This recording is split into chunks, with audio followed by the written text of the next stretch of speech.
Bonjour et bienvenue aujourd'hui à Parole sur le roc, où nous désirons que vous soyez encouragés et inspirés de la parole de Dieu. Aujourd'hui, je voudrais vraiment juste dire un grand bonjour aussi à toutes les familles qui sont là, qui nous écoutent, les mères, les pères. J'aimerais ça vous donner une bonne tape des mains. Ça fait déjà une semaine que vous êtes enfermés dans votre maison avec vos enfants. Je vous souhaite vraiment un bon temps de famille ensemble. Vous savez, c'est vraiment quel temps dans lequel nous vivons pour investir en ce moment dans nos familles.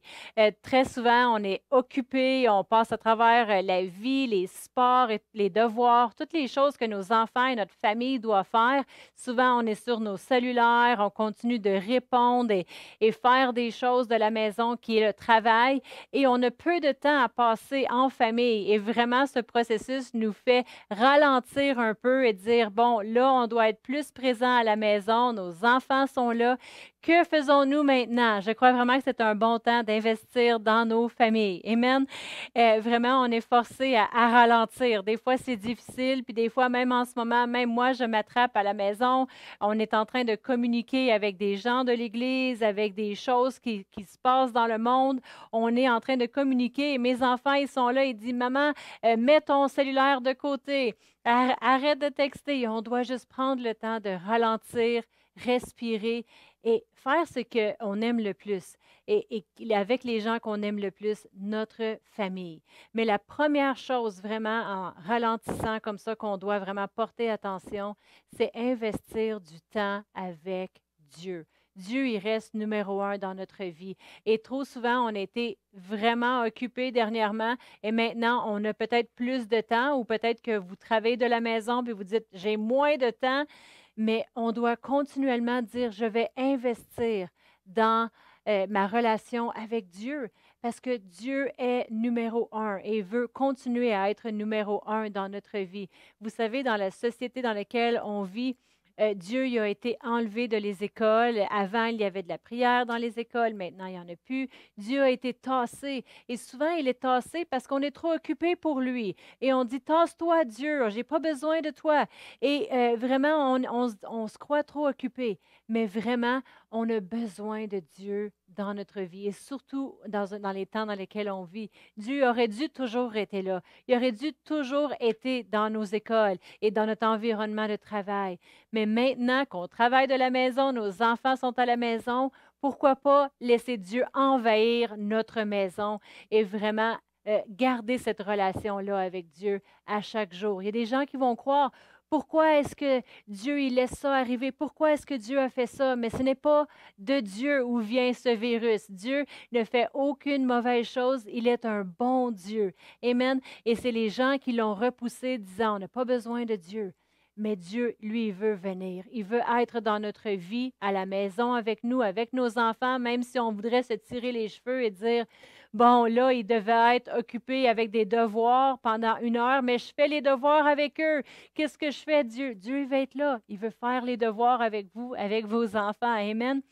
On veut laisser Dieu revenir dans notre vie à 100%, que notre relation avec lui soit numéro un. Puis la deuxième chose qu'on veut comme priorité après avoir mis Dieu numéro un, le laisser revenir dans notre vie, dans notre famille, c'est qu'on veut passer du temps avec notre famille. On veut être avec notre famille. Notre famille, c'est les gens avec qui qu'on aime le plus et on devrait vouloir être avec eux. Si vous avez pensé que votre famille était parfaite avant ce temps d'isolement ensemble, maintenant vous réalisez qu'elle est loin d'être parfaite. Je sais, la mienne est loin d'être parfaite, mais je veux utiliser ce temps pour investir dans ma famille. On a mis des petits règlements chez nous. On a fait un horaire que le matin, ils se lèvent, ils déjeunent, ils font leur routine, mais ils passent un temps avec Dieu. On a décidé qu'on était pour avoir un temps de dévotion ensemble, en famille. On écoute une prêche à la télévision. Ils prennent le temps à lire leur Bible, à prier ensemble. C'est vraiment important. Je vais vous lire un verset dans Deutéronome 6 et versets 5 à à 8.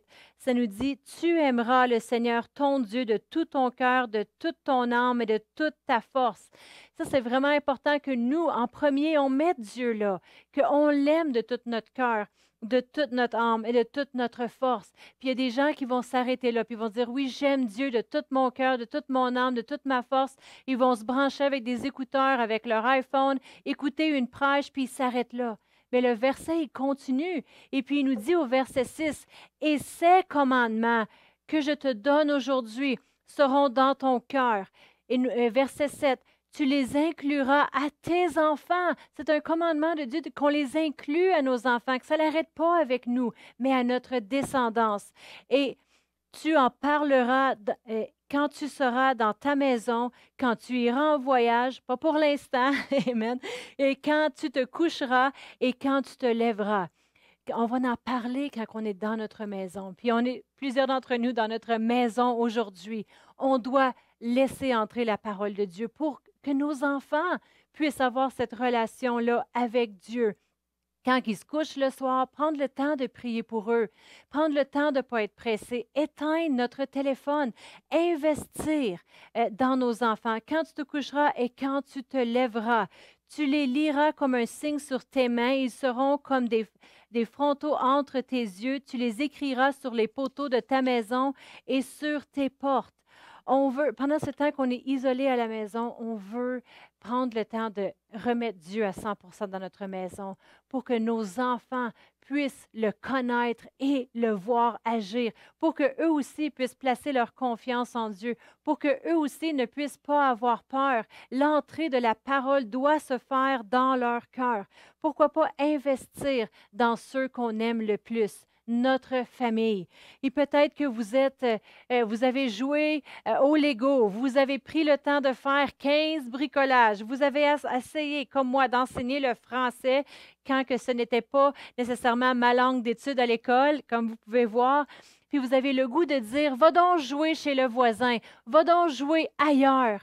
Mais au lieu, pourquoi pas investir? Peut-être qu'en ce moment-ci, ton enfant, quand il était à l'école, il y a 2 semaines, il y avait des gangs qui voulaient l'influencer, il y avait des relations avec qui il ne devait pas être, puis qui commençait à avoir. Puis maintenant, il est chez vous, à la maison. Pourquoi pas dire, je vais investir? Je vais investir dans son avenir, en lui. Dans Jean 4 et verset 35, je vais le lire dans 2 minutes. Mais vous savez qu'un fermier, il sait c'est quand son temps d'investir. Il sait c'est quand le temps de mettre la semence dans la terre.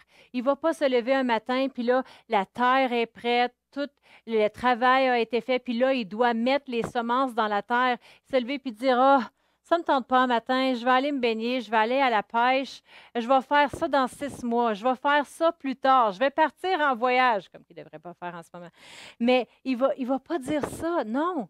Mais qu'est-ce qu'il va faire? C'est qu'il va être fidèle à aller planter sa semence. Pourquoi? Parce qu'il sait que maintenant, c'est le temps d'investir. Pourquoi? Pour avoir un bon résultat plus tard et avoir une belle récolte. Dans Jean 4 et verset 35, ça nous dit, « Ne dites-vous pas qu'il y a encore 4 mois jusqu'à la moisson. Voici, je vous dis, levez les yeux et regardez les champs qui déjà blanchissent pour la moisson. Le temps d'investir dans vos enfants, c'est maintenant. Ils sont à la maison. Puis les profs, ils retardent à donner des devoirs. Alors, pourquoi pas leur donner une entrée de la parole de Dieu de plus en plus? Amen.